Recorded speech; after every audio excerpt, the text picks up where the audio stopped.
क्या आपने कभी सुना है उन लोगों का जिक्र जो चांद के नसब से निकले मगर तारीख के सफ़ों से मिटा दिए गए? ये है दुर्गवंशी राजपूतों की वो दास्तान जो किलों के पत्थरों में लिखी गई मगर जमाने ने उसे राज बना दिया। आप देख रहे हैं दास्तान नसब, जहां हम उन नसबों की मिट्टी से दास्तान उठाते हैं जिन्हें वक्त ने दफन कर दिया। सब्सक्राइब करें, लाइक करें और अपनी राय लिखें। दुर्गवंश चंद्रवंश के उन दौरों में उभर कर आया जब राजपूत नसब फक्र का निशान था। ये वो लोग थे जिनके लिए इज्जत और वफादारी इबादत के बराबर थी। दुर्ग का मतलब था किला और वंश यानी नसब। इस तरह दुर्गवंश एक ऐसी पहचान बना जो सुरक्षा और शौर्य का मरकज बन गई। इनका जन्म मध्य भारत के दिल से हुआ, जहां हर पत्थर एक दास्तान सुनाता है। दुर्गवंश का वजूद सिर्फ तलवार से नहीं बल्कि उनके अदब और ईमान से भी था। उनका यकीन था कि जिंदगी सिर्फ तब मुकम्मल है जब वो अपने पुरखों के वादे निभाएं, वादे इज्जत के, वादे धरती के और वादे नसब के। दुर्गवंशी राजपूत अपनी जड़ों को यदुवंश तक ले जाते हैं, वही नसब जहां से हजरत श्री कृष्ण का सिलसिला उभर कर आया। ये चांद की रोशनी से पैदा हुए और सूरज की गर्मी से टकराए हुए लोग थे। इनका असूल था कि दुनिया किले बनाकर जीत सकती है मगर नसब सिर्फ वफादारी से जिंदा रहता है। रीवा, सटना और छत्तीसगढ़ के इलाके इनके किलों से भर गए। हर किला सिर्फ जंग का मरकज नहीं, एक निजाम वफा था। इनका हर लश्कर पहले दुआ पढ़ता फिर तलवार चलाता। दुर्गवंशी राजपूत के लिए जंग सिर्फ जीत नहीं, इबादत थी। दुर्गवंशी राजपूत अपनी दास्तान खुद लिखते थे, तलवार से, कलम से नहीं। जब जमाने ने उन्हें मिटा दिया तो उन्होंने अपनी पहचान किलों के अंदर दफन कर दी। कहा जाता है कि एक दुर्गवंशी सिपहसालार ने अपने किले की दीवार पर लिखा था, जो नसब शौर्य पर खरा उतरे उसे तारीख मिटा नहीं सकती। आज भी मध्य भारत के गांव में जब कोई बुजुर्ग दुर्गवंश का नाम लेता है तो उसके लबों पर फख्र होता है और आंखों में आंसू। ये वो नसब था जो अपनी जमीन और इज्जत दोनों पर कुर्बान हुआ। दुर्गवंश की सबसे बड़ी ताकत उनकी तलवार नहीं, उनका रवैया था। उनका कानून था, तलवार इंसाफ करे मगर दिल रहमत से खाली ना हो। ये लोग जंग के मैदान में भी तहजीब नहीं भूलते थे। उनकी दास्तान बताती है कि जब कोई दुश्मन उनके किले के सामने आता तो वो पहले एक पैगाम अमन भेजते। अगर अमन का जवाब मिलता तो जंग रुक जाती, वरना दुर्गवंश के सिपाही तलवार नहीं तूफान बन जाते। उनके लिए जंग एक जरिया थी, इज्जत और धरती के बचाव का। उनके लश्कर जब निकलते तो हवा उनका राग गाती। दुर्गवंशी राजपूत कहते थे कि तलवार उनकी जबान है और किला उनका कलम। हर जंग उनकी दास्तान का एक नया बाब होती थी। उनकी औरतों ने भी पुरखों की तरह हिम्मत दिखाई। जब सिपाही मैदान में शहीद होते तो उनकी बेगमात किलों की दीवारों पर दुआओं का चिराग जलाते हैं। इन नसबों ने एक मिसाल बनाई कि तहजीब और शौर्य एक साथ रह सकते हैं। दुर्गवंश का हर फर्जंद एक फकीर भी था और एक सिपाही भी। उसके लिए जंग के बाद अमन सबसे बड़ी फतेह थी। इतिहास के कुछ रिवायत बताती हैं कि दुर्गवंशी राजपूतों के किलों के अंदर सिर्फ तलवारों की झंकार नहीं होती थी, वहां शायर, पंडित और फकीर भी रहते थे। ये लोग सिर्फ जंग नहीं, इल्म के मुहाफिज भी थे। जब कोई मेहमान आता तो उसे पहले इज्जत दी जाती, फिर सवाल। ये उन लोगों का नसब था जहां तलवार और कलम दोनों एक साथ चलती थीं। उनका मकौला मशहूर था कि जो सिर्फ तलवार समझे वो आधा इंसान है, जो तहजीब समझे वो पूरा राजपूत है। इसी फर्क ने दुर्गवंश को बाकी नसबों से अलग बना दिया। दुर्गवंश ने अपने दौर में मध्य भारत के कई इलाके अपने निजाम के जेरे असर लाए। उनका किला सिर्फ फौज का मरकज नहीं बल्कि इंसाफ का घर था। उनके हुक्मरान लोगों से महसूस करते, उनके दुख को अपना समझते। इस नसब ने राज्य नहीं, निजाम बनाया जहां हर तबका अपनी इज्जत के साथ जीता था। उनका ईमान था कि सुल्तनत उस वक्त तक कायम है जब तक इंसाफ जिंदा है। इनके दौर में बाजार अमन से और दीवार दुआ से भरी होती थी। इनके किलों में हर सुबह सिपाही दुआ के साथ निकलते और हर शाम शायर अपनी दास्तान सुनाता। रीवा और छत्तीसगढ़ के कुछ इलाकों में आज भी उनके नाम पर बस्तियां हैं जहां उनकी हुकूमत की मिसालें दी जाती हैं। दुर्गवंशी राजपूत अपनी जमीन के लिए जंग नहीं करते थे, वो इज्जत के लिए लड़ते थे। और जब कोई जंग इज्जत के लिए होती है तो उसे हार का डर नहीं होता। दुर्गवंशी राजपूतों का उरूज चंद्रवंश का सबसे रोशन दौर था, मगर हर रोशनी के साथ एक साया होता है। जब मुगल ताकत भारत के कोने कोने तक फैली तब दुर्गवंश ने अपने इलाके बचाने के लिए जंगों का सिलसिला शुरू किया। कुछ मकामे जीत उनकी हुई, कुछ में उनका लहू बहा, मगर उन्होंने कभी गुलामी कबूल नहीं की। उनकी दास्तान ने एक नारा बनाया, जी लो इज्जत से या मर जाओ नसब के साथ, और यही उनके नसब का असल पैगाम बना। जब मुगल हुकूमत ने राजपूतों को तोड़ने की कोशिश की तब दुर्गवंश के सिपाही अपने किलों में कसम खाते कि हम अपनी मिट्टी पर पराए झंडे नहीं देखने देंगे। उनके लिए जंग सिर्फ मौका नहीं, इम्तिहान था। जब और नसब सियासत के आगे झुक गए तो दुर्गवंश ने अपने तलवारों से जवाब दिया। उन्होंने जंगों का समंदर देखा, लेकिन कभी बेइज्जत जिंदगी नहीं चुनी।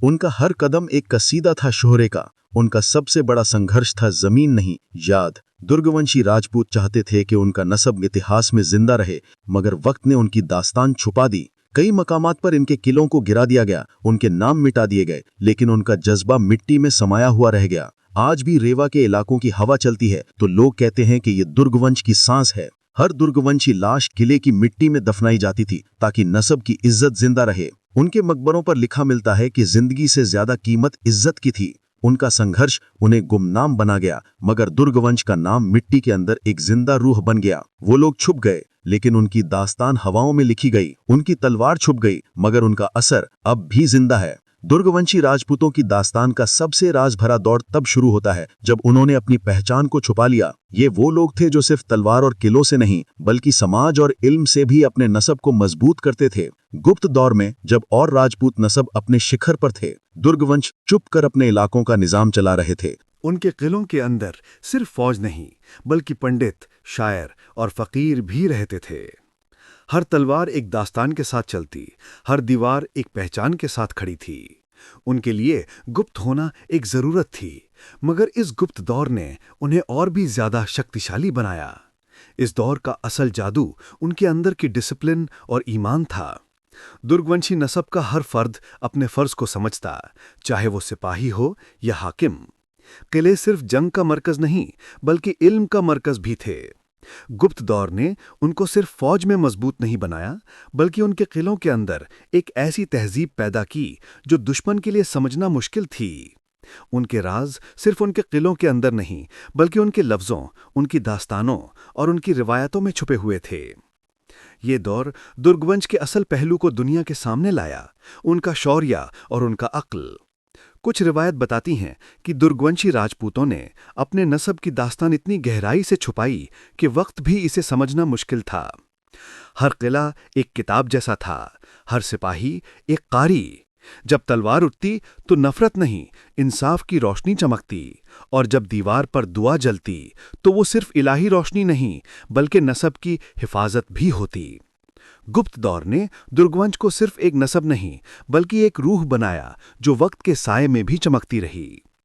दुर्गवंश की दास्तान की असल विरासत उनके परंपराओं में है। नसब की इज्जत और वफादारी को वो अपने बच्चों तक पहुंचाते। हर नया फर्द पुरखों के कदम पर चलता। हर तलवार सिर्फ जंग के लिए नहीं, बल्कि दास्तान को जिंदा रखने के लिए उठाई जाती। दुर्गवंशी राजपूतों की परंपराओं में मेहमान नवाजी, इंसाफ और शौर्य एक साथ रहते। उनकी दास्तान ये सिखाती है कि असली शौर्य सिर्फ जंग के मैदान में नहीं, बल्कि अपने नसब और अकीदे के लिए जीने और मरने में होता है। परंपराओं की हिफाजत के लिए दुर्गवंशी ने किलों और इलाकों में एक निजाम बनाया। हर फर्द को इल्म और शौर्य दोनों सिखाए गए। बच्चों को सिर्फ तलवार नहीं, बल्कि इंसाफ, तहजीब और वफादारी का सबक दिया गया। उनका मोटो था, जो नसब को भूल जाए वो सिर्फ एक जिंदा लाश है। इस विरासत ने उनके इलाकों में एक ऐसी पहचान दी जो दुश्मन के लिए डर और अपने लोगों के लिए फख्र बन गई। दुर्गवंशी का विरासत सिर्फ किलों और तलवारों में नहीं, बल्कि लोगों के दिलों में भी जिंदा रहा। हर दास्तान, हर पैगाम, हर दुआ उनकी जमीन और नसब के लिए एक यादगार थी।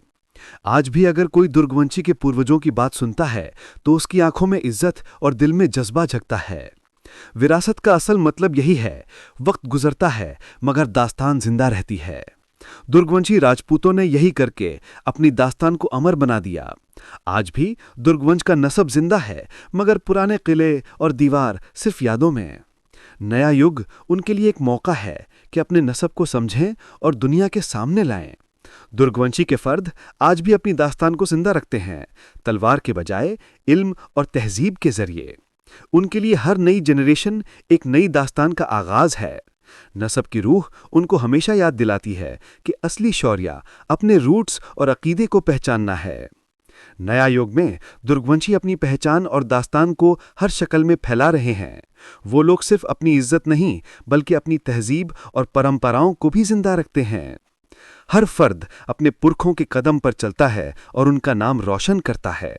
दुर्गवंशी की दास्तान सिर्फ किलों और जंगों तक सीमित नहीं, ये नस्ब के जज्बात और ईमान का सबूत है। हर कदम, हर फैसला उनके नस्ब का एक नया सफ़ा है। इस नई दास्तान का असल पैगाम यह है कि दुर्गवंशी राजपूतों का नस्ब जिंदा है और हमेशा जिंदा रहेगा। वो लोग जो अपने रूट्स और परंपराओं से जुड़ते हैं, अपनी पहचान और इज्जत को कभी नहीं भूलते। तलवार का वक्त गुजर गया, मगर नस्ब की रूह जिंदा है। दुर्गवंशी की दास्तान हमें यह सिखाती है कि असली शौर्य कभी आवाज नहीं करता, वो सिर्फ वक्त और विरासत में चमकता है। तो दोस्तों, दुर्गवंशी राजपूत की दास्तान हमें यह सिखाती है कि इज्जत और वफादारी का रास्ता हमेशा मुश्किल होता है, मगर वही रास्ता नस्ब को अमर करता है। उनके तलवार और किले सिर्फ जमीन और पत्थर नहीं, बल्कि उनकी रूह और नस्ब का सबूत हैं। दुर्गवंश सिर्फ एक नाम नहीं, एक रूह है जो वक्त के दामन में जिंदा रहती है। हर नस्ब का असल शौर्य इसमें है कि वो अपने रूट्स और परंपराओं को याद रखे और उनका इजहार करे। अगर आपको ये दास्तान पसंद आई हो तो दास्तान-ए नसब को सब्सक्राइब करें, वीडियो को लाइक करें और कमेंट्स में बताएं कि कौन से नसब की दास्तान आप अगले एपिसोड में सुनना चाहेंगे। अगली दास्तान एक और छुपे हुए नसब का राज लेकर आएगी। तब तक के लिए याद रखें, असली शौर्य तलवार से नहीं, नसब और रूह से चमकता है।